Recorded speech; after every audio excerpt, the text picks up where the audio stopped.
Welcome to the ThunderCast, your martial athletics podcast produced by the fans, for the fans, with your hosts, Russ Livingood and KD Hudnall. We're bringing you the thundering word on the thundering herd each and every week, so keep it right here. The ThunderCast is on the loose.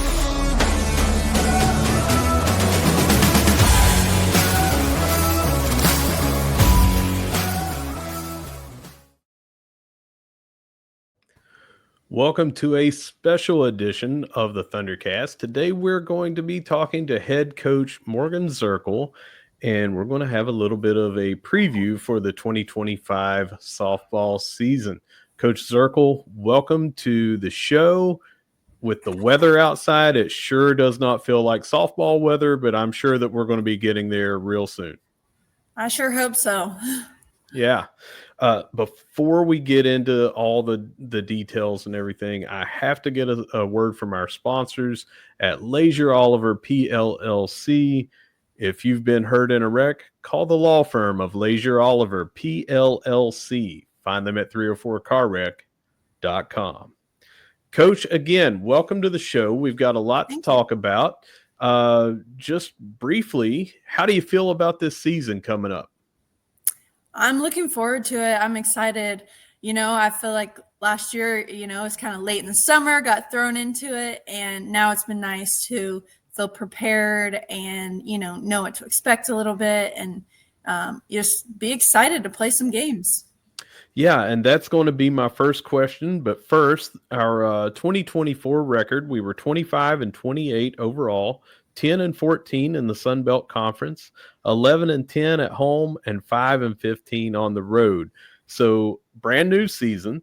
We had a lot that we lost going into your first year. You did not have a full off-season recruiting cycle. As you just mentioned, it was kind of late in the summer. But now that you have a year behind you, is there anything you feel better about heading into your second year as a head coach? I mean, the number one thing I feel better about is just having a relationship with the players, like being able to build that and have time with them to understand them. And that's what makes a huge difference in the team is having that relationship. So then, you can, have better communication back and forth. You can understand your goals and your mission and all of that. So we've had a really great fall getting, to know each other, getting the team all, going for the same things and working together. And that's been just a huge plus for this season for sure. Well, you've now had that full recruiting cycle that you didn't get last year. So how do you feel like that's gone for you and your staff? Well, one thing is I wouldn't call it a full recruiting cycle because you have to recruit so far ahead. So with the 2025s and the 2024s technically that came in, we didn't actually have a full summer to see those athletes. But we did at least, be able to talk to them, add a couple, and really get to know them as players a little bit better, like just from them being there. So that was helpful. And then we were able to use the transfer portal as well to, get some West Virginia girls back here and utilize that as well. Well, I stand corrected. That's an excellent point on not having a full recruiting cycle. And I think that we as fans and viewers and things, we don't realize just how far out that goes. I mean, obviously, recruiting is several years on players sometimes. But in my head, I said a full recruiting cycle because you got to start not in the middle of 1 year. But excellent point about how many years out that it is. Everything matters.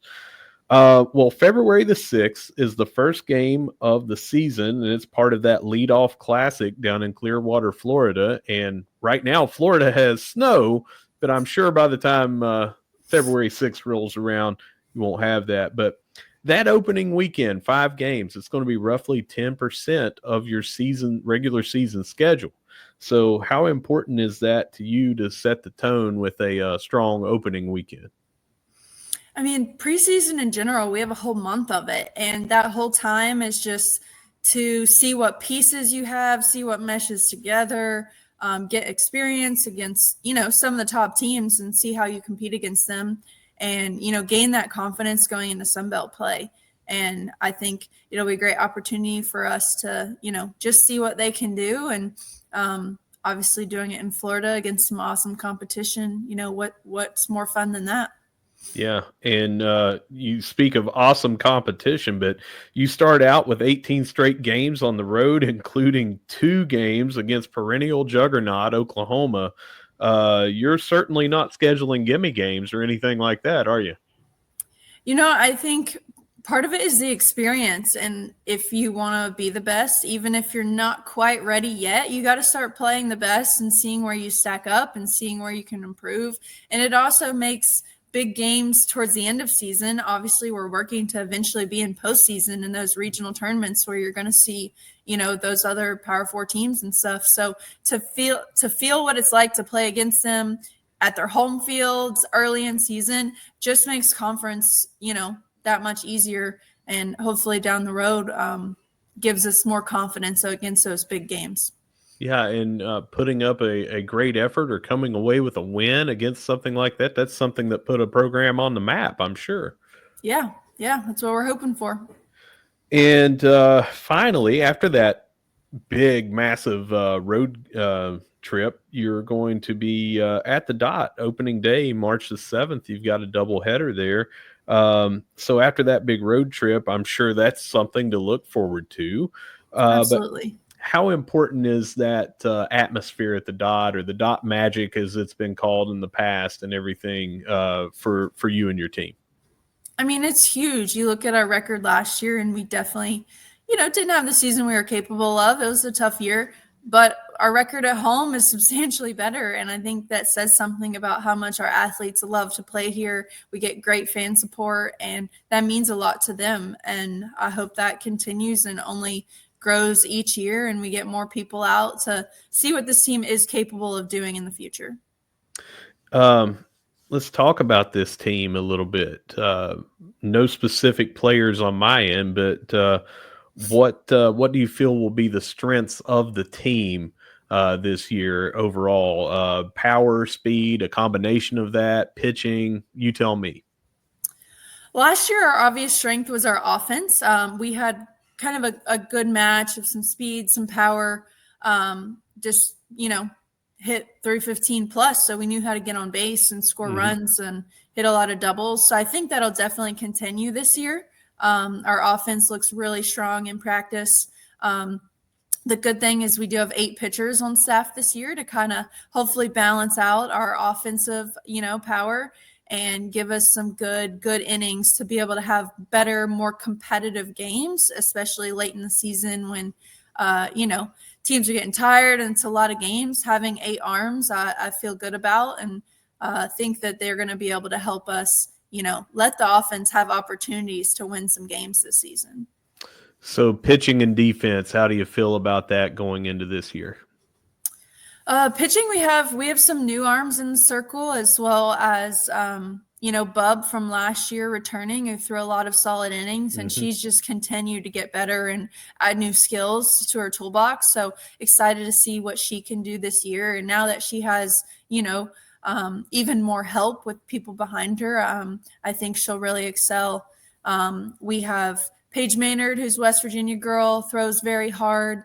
Another transfer, Jules, as well, who throws pretty hard. So to see what they can do and give us some long innings. And then we have a good mix of, 4 or 5 kind of short closer kind of type pitchers that I think can help us seal the deal. And that's what we're hoping to do, is just be able to put teams away with our bats and then, limit the score from getting out of hand. Yeah. Outgoing seniors from last year, not sure exactly how many you left or transfers out or anything, but how different is this lineup going to look? You mentioned pitching there, that we've got a lot of new arms, but is the lineup itself going to look any different? We graduated our shortstop, third baseman, catcher, and a pitcher. So a good chunk of players, but I feel good about those coming in. They have, jumped right in with everyone else. We have a lot of young talent between freshmen and sophomores. We have a junior behind the plate who's going to get her year finally and is just excelling in that role. So a few changes, but nothing crazy. And those people, I think, will step right in and elevate the lineup immediately too. Awesome. Coming up very, very, very soon is the First Pitch Banquet. And Yes. I was there last year. It was an amazing time, a great turnout. Had the silent auction, the speaker. Would you talk to us a little bit about that event and how anyone watching or listening to this can contribute to that? Yeah, absolutely. It's Friday the 31st, which is coming up pretty soon. The doors will open at 5:30 and we'll start. Oh, my sensor's kicked off here. Hold on.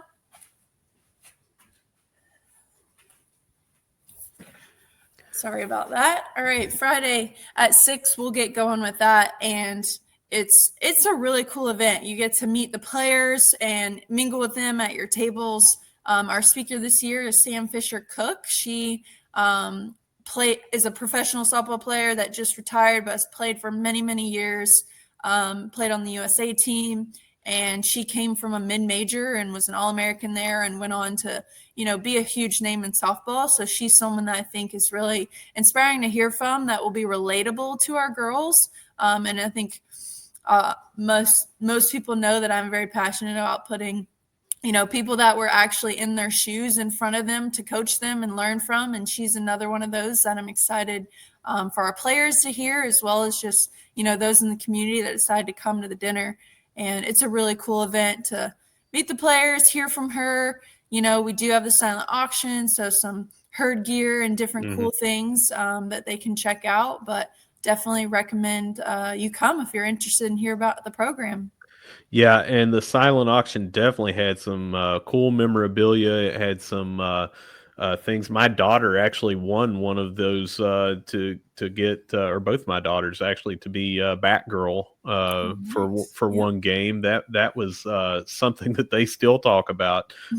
Just an amazing event, and that's at Guyan. Yes. And that is on the 31st of this month at 6 p.m. Yeah. And they can contact the Big Green if they want to get tickets to that event. Yep, absolutely.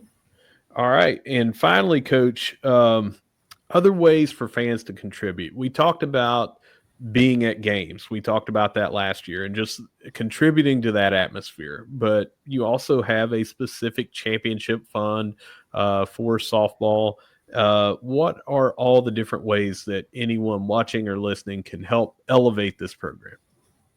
I mean, really, I think just the more support the team feels, the more special they feel as a team on campus. And our team's very passionate about, getting into the community and honoring those that came before them and interacting. So if you want to sponsor them for a team meal or chat with them or share their Marshall experience with the team, like, we love hearing that. And we've had several, alumni and different people do that. And it's always a great experience. And then even though, we have had some really awesome things happen to our facility and field, we're the northernmost school in the conference. So we constantly have to stay competitive with, making sure our indoor facility is top notch. And the more fans that come, the more seats we're going to need. So hopefully continuing to grow that fund and grow our fan support so that we can argue to grow everything bigger and better as well. Yeah, and we got a lot of improvements that happened. We got lights at the dot, a new video board, things that have happened all of last season that just made that atmosphere better. And I tell you, anyone that is viewing this or listening to this, if you do not go catch games at the dot, you're missing out. I like to be out in the outfield, grassy area beyond the fence, and just kind of just stand around, bring a chair, something like that. Fans that you see at every single game will be there. Just a great atmosphere. I hope to contribute to that this year, and I hope that a bunch of other people do as well. Coach, do you have any final thoughts before I let you go? No, just keep supporting the herd and, root for the players. They've worked really hard. And like I said, we have some young ones that are going to continue to build this program for several, of the next few years, and get excited about it. Well, Coach, thank you very much for your time.